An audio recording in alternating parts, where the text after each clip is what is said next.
Mummy जी चाय ले लीजिए। अरे कलमुही, तेरे हाथों से तो चाय पीते हुए भी डर लगता है, कहीं इससे तेरा रंग मुझ पर ना चढ़ जाए। अगर इन्हें इतनी ही शर्म होती तो मेरे इतने हैंडसम भाई को इस तरह फंसाती नहीं। बानी और शिवम की लव मैरिज हुई है।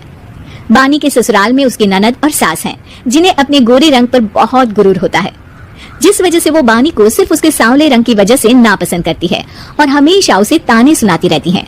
बानी उनकी सभी जली कटी बातें सुनकर चुपचाप वहाँ से चली जाती है। तुम माँ और छोटी को कुछ बोलती क्यों नहीं?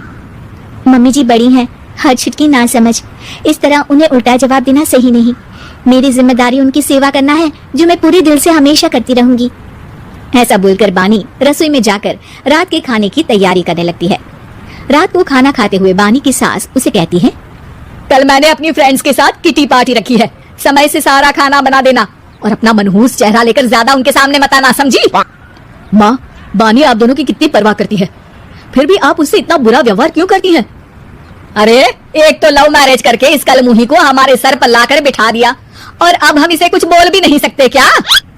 भैया तो इनकी तरफदारी करेंगे ही, आखिर इन्होंने पूरी तरह उन्हें अपने वश में जो किया है।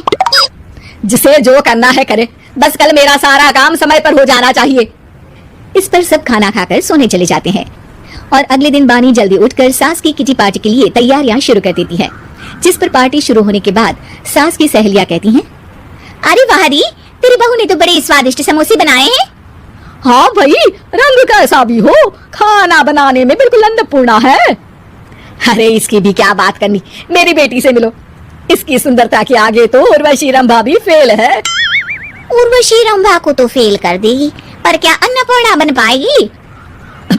अरे इसे काम करने की क्या जरूरत, उसके लिए बानी है तो, और मैं तो इसकी शादी भी किसी नौकर चाकर वाले घर में ही करूंगी। बानी वापस रसोई में चली जाती है और किटी पार्टी चलती रहती है। उसी रात को बानी की सास गुस्से में चिल्लाते हुए अपने कमरे से बाहर निकल कर आती है। हाय रे, चोरी हो गई मेरे पैसे, पक्का पक्का इस कलमुही की वजह से हुआ है ये सब। अरे क्या हुआ माँ, कौन सा आसमान टूट गया?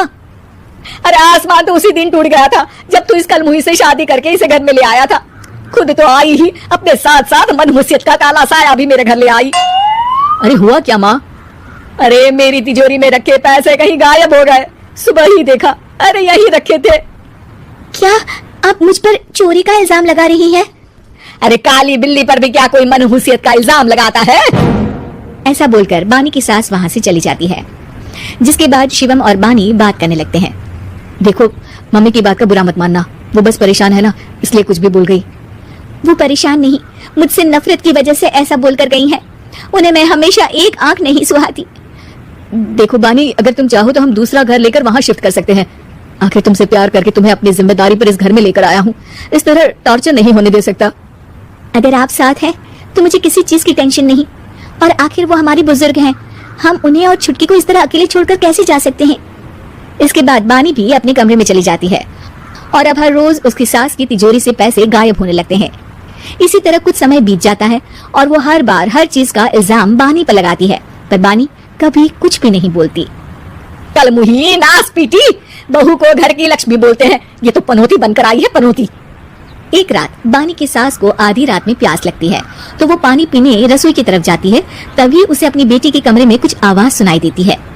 हाँ हाँ, मैंने मम्मी की तिजोरी से हर रोज थोड़े थोड़े पैसे निकाल कर हम दोनों के लायक खूब पैसे इकट्ठे कर लिए हैं, और मम्मी आज तक उस सब के लिए भाभी को ही जिम्मेदार समझती है।